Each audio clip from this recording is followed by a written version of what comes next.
Hay muchas causas por las que muchas personas sufren de insomnio.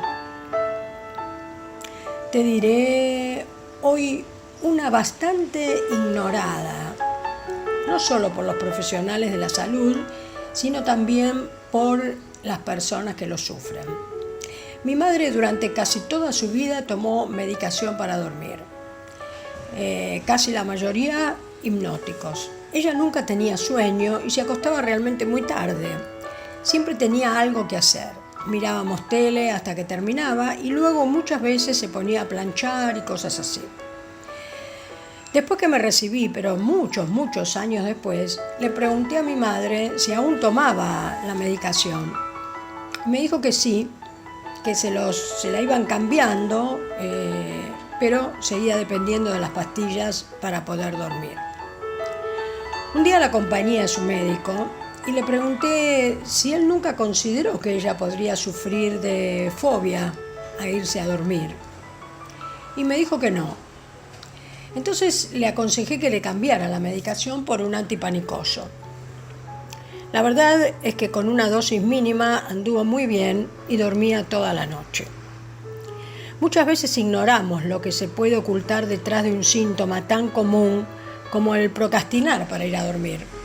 Pues la persona sabe que no dormirá y no debemos entonces esperar que lo descubran los médicos, qué es lo que pasa. Deberíamos darnos cuenta que si es algo que nos quita calidad de vida, debemos rastrear en nuestra historia a ver qué ha pasado o qué pasa. La mayoría de las veces, el miedo que se esconde detrás de esta incapacidad para acostarnos y conciliar el sueño es el miedo a la muerte. El sueño es lo más parecido a estar muertos que podemos experimentar en nuestra vida. El miedo a la muerte es un clásico, podría decir. En mayor o menor medida, todos tememos a la muerte. Muchos dicen que no le tienen miedo, otros dicen que en realidad es miedo a envejecer o a sufrir, o que es algo natural, por lo cual no deberíamos temerle. Y muchas otras cosas. Veamos. El miedo a envejecer trae aparejado el miedo a ir perdiendo capacidades o habilidades, el tener que depender de hijos o familiares, o el temor a ser ingresado en una institución. En síntesis, el miedo a perder autonomía y también, claro que sí, el miedo a vernos cada vez más deteriorados físicamente. El miedo a sufrir involucra la pérdida de familiares y amigos y también el resistirse a sufrir de enfermedades físicas o emocionales. Hay personas que tienen un bajo umbral para el dolor y esto hace que sufran por anticipado pensando en la enfermedad. Otro miedo importante es el miedo a la bancarrota, a la imposibilidad de hacer frente a las deudas, el perder económicamente un patrimonio material importante por distintos motivos. La verdad de todos estos miedos es que solamente uno es seguro que nos ocurra a todos sin excepción, y es la muerte. Y tú dirás, la vejez es otra condición que todos abordaremos.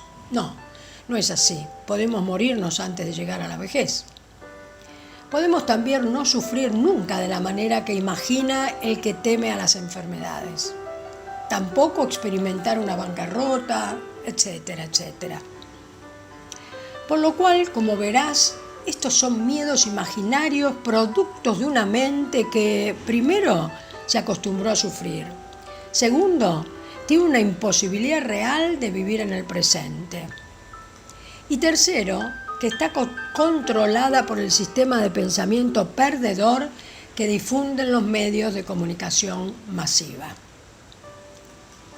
El único miedo real que se puede experimentar por adelantado es el miedo a la muerte, porque inexorablemente todos pasaremos por allí.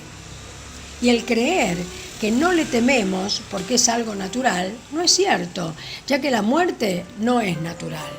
Ya lo retomaré. ¿Qué hacer entonces si tú, como mi madre, le tienes miedo a la muerte y nunca te lo habías planteado? Es más, ni lo pensaste. Claro que la solución no está en la medicación.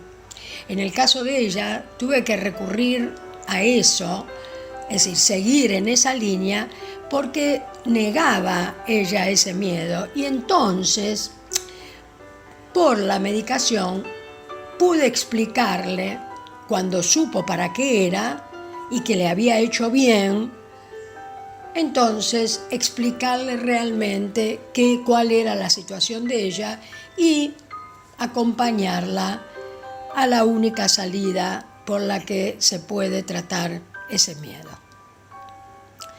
La muerte esconde el miedo a lo desconocido. Además, es la invitación a un viaje que tendremos que hacer solos, por lo menos emocional, psicológica y físicamente. Nadie, humanamente hablando, puede garantizarnos esto o aquello que ocurrirá cuando ésta acontezca, ya que, como se dice vulgarmente, nadie ha vuelto para contarlo. Por lo cual, es un tema que, como siempre, abordaremos desde el plano de la espiritualidad bíblica con la ayuda del Espíritu Santo. Mi madre era una mujer religiosa, criada en colegios de monjas, por lo cual rezaba todas las noches. Y por supuesto, esto nunca modificó nada en su vida. La religión sigue el camino del bien y del mal, con lo cual Cristo queda fuera. Pues no se trata de ver qué es lo que yo creo que Dios dice que está bien o no. Se trata de vivir una vida transformada por el Espíritu Santo o no. Y eso hace toda la diferencia. El único que venció verdaderamente a la muerte, que no es algo natural, ya que Dios nos diseñó para la vida, la muerte entró al mundo por la caída del ser humano al seguir su propia voluntad, que es contraria a la de Dios, por lo cual la muerte es un enemigo. Esta es una cuestión de fe. Si crees entonces que puedes escuchar algunas cosas que Él tiene para decirte, quédate hasta el final y escucha.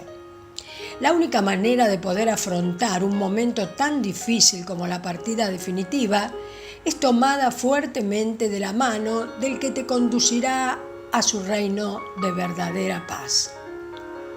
¿Quieres empezar a conocerlo?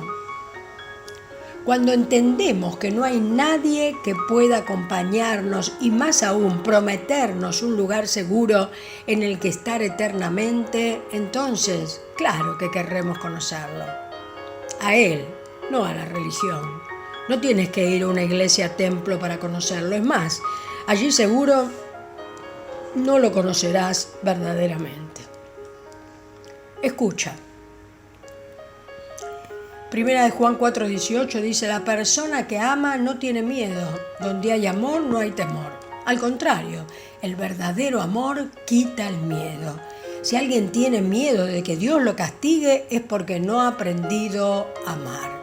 Es decir, no conoce realmente el amor de Dios. Dios no castiga, Dios disciplina. El Salmo 23:4 dice: aunque ande en valle de sombra de muerte, no temeré mal alguno, porque tú estarás conmigo.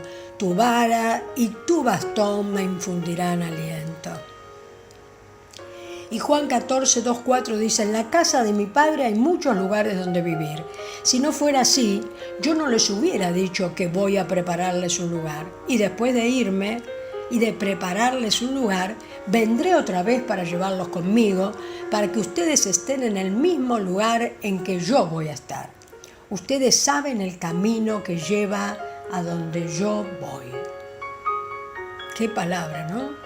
Pero esta es la clave para nuestra seguridad: seguir el camino que conduce a la cruz. Ese era el camino donde Él iba, porque esto fue cuando se estaba despidiendo de sus discípulos. Y entonces, ¿qué significa seguir el camino de la cruz? Es nada más que renunciar a nuestra voluntad, a nuestros pensamientos, a nuestras ambiciones, a lo que estamos planificando que queremos o no queremos hacer. Es renunciar a eso y entregárselo y decir: Señor, yo quiero hacer tu voluntad. Y en tal caso, cuando vaya a hacer algo, decirle: Señor, yo deseo hacer esto, pero si no es tu voluntad, quítamelo de la cabeza. ¿Qué te parece? Porque la voluntad de Él es perfecta para nuestra vida. Entra a nuestro canal Caminos Más Altos. Si quieres, comparte los videos, hay muchísimos. También puedes suscribirte. Y ahora nos encuentras en TikTok, Lizzy Marchesi. Recuerda, Caminos Más Altos y también TikTok.